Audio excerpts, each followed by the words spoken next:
दलवी जी, आपको पूछना चाहती हूँ सीधे तरीके से, क्या जो कह रहे हैं डॉक्टर सुधांशु त्रिवेदी ये सही है कि आप अपने विधायक आपस में डीके शिव कुमार और सिद्धारमैया से बचा रहे हैं, इसलिए रिजॉर्ट जा रहे हैं? देखिए, जो पार्टी के एमएलए जीतेंगे उनकी मीटिंग बेंगलोर के अंदर होगी, इसलिए मीटिंग के लिए सारे एमएलए को बुलाना जरूरी है। और मैं बड़े अदब से पूछना चाहता हूं, आज इस बात पे क्यों बहस कर रहे हैं? आपके कांग्रेस के अंदर क्या हो रहा है? आप तो ये बताइए कि इस हार की जिम्मेदारी आप किसे दे रहे हैं? भारतीय जनता पार्टी जो हर नेता बोलता था बजरंग बली का आशीर्वाद है, प्रधानमंत्री से लेके और नीचे तक, आप तो ये बताइए ये हार प्रधानमंत्री की है, कर्नाटका बीजेपी की है या सेंटर बीजेपी की है? किसने हराया है आपको? सुधांशु त्रिवेदी जी जवाब दीजिए। आपके मुद्दों ने हराया। देवी देवताओं ने हरा दिया, आपका कहना है? देवी देवताओं ने हरा दिया। राशिद अल्वी जी, भगवान होते, वोटर्स भगवान होते, क्या गलत है इसमें? मेरा कहना है देवी देवता ऐसे लोगों का साथ नहीं देते जो झूठ बोलते हैं, ऐसे लोगों का साथ नहीं देते कि जो बजरंग दल को बजरंग बली बताने लगे।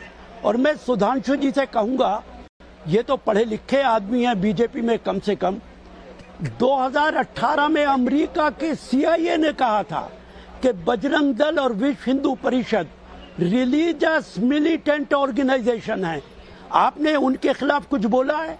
तो आपको CIA पे विश्वास है? शिकायत की? आपको CIA पर विश्वास है तो अशोक गहलोत पे भी होगा, क्योंकि उन्होंने कहा था कि सचिन पायलट राष्ट्रीय सुरक्षा के खिलाफ काम कर रहे हैं।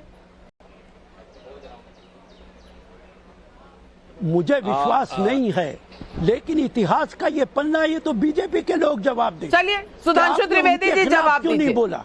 हमें उनसे क्या वास्ता है?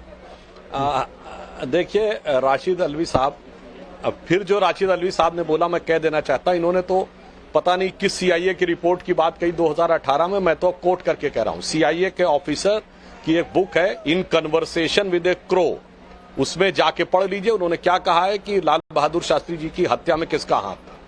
और KGB की फॉर्मर चीफ है येवेग्लेना एल्बर्टस, उनकी किताब है स्टेट विद इन स्टेट, उसमें पढ़ लीजिए कि सोनिया गांधी जी के बारे में क्या कहा था।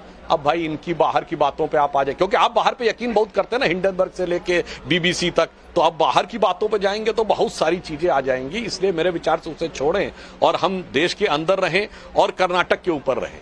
तो हम सिर्फ ये कहना चाहते हैं कि अभी जब आपसे पूछा गया जो आपकी संभावित जीत दिख रही है, तो आपने कहा इसके तो बहुत से कारण हो सकते हैं। मैं भी कह रहा हूं एक बार न्यूमेरिक डिटर्मिनेशन हो जाने दीजिए, उसके बाद हम बैठ के विचार करेंगे कि अगर अनुकूल हमारे परिणाम नहीं आए तो उसके क्या क्या रीजन रहे। हाँ, पर बजरंग बली की बात, जो बजरंग दल की बात आपने कही, तो यह विषय आप लाए थे, हम नहीं लाए। और हमारे लिए बजरंग बली का विषय या बजरंग दल का विषय चुनावी हार जीत का नहीं है। मैं दर्शकों के लिए बता देना चाहता हूं, बजरंग दल की स्थापना 1985 में हुई, जब हम 2 सीटों वाली पार्टी थे, कोई राजनीति से लेना देना नहीं था। इसलिए हमारे लिए विकास, राष्ट्रीय सुरक्षा और सांस्कृतिक राष्ट्रवाद, जिसे आप हिंदुत्व कहते हैं, ये हमारे कोर इशू हैं 70 सालों से। चुनाव जीते हारे कोई फर्क नहीं पड़ता, हम जनता पार्टी में शामिल हो गए थे और इस मुद्दे पे अलग भी हो गए, इसलिए ये हमारे, हाँ अंतर आपके आया है। देखिए डीके शिव कुमार जी ने कहा कि मैं इतने मंदिर बनवाऊंगा हनुमान जी के, तो ये आपके खड़गे जी बजरंग बली की जय बोलने लगे। अरे कितना परिवर्तन भारत की राजनीति में आया है। आपने देखा बंगाल के चुनाव के समय ममता जी ने चंडी पाठ किया चुनावी मंच से, उत्तर प्रदेश चुनाव के समय प्रियंका जी ने देवी स्तुति की चुनावी मंच से, उत्तर प्रदेश चुनाव में अखिलेश को सपने में भगवान दिख गए, गुजरात के चुनाव में केजरीवाल को नोट पे भगवान दिख गए, और यहां पर आकर डीके शिव कुमार को हनुमान दिख गए। मान्यवर, ये भारत की राजनीति का पैराडाइम शिफ्ट है जो हम लाने में सफल हुए हैं। चुनावी हार जीत चलती रहती है, पर जिसे टेक्टोनिक शिफ्ट कहते हैं कि राजनीति भारत के भारतीयता के मूल्यों पर होनी चाहिए, चाहे विवशता में ही सही। हमारे यहां कहा गया, तुलसी अपने राम को रीज भजे चाहे खींच, खेत पड़े पर जामी है उल्टा सुल्टा बीज। इसलिए चाहे आपने रीझ के बजाय या खींच के भजा, परंतु मैं कहूंगा भारत की उस भारतीयता की तरफ आने में विवश हुए। यह एक बड़ा पैराडाइम शिफ्ट है पिछले कई दशकों से, जो उत्तरोत्तर भारतीय जनता पार्टी भारत की राजनीति में लाने में सफल है। बिल्कुल। और अब जय श्री राम का नारा वो बैटल क्राई होगा कि नहीं होगा, ये आने वाले हफ्तों में देखने की बात होगी। लेकिन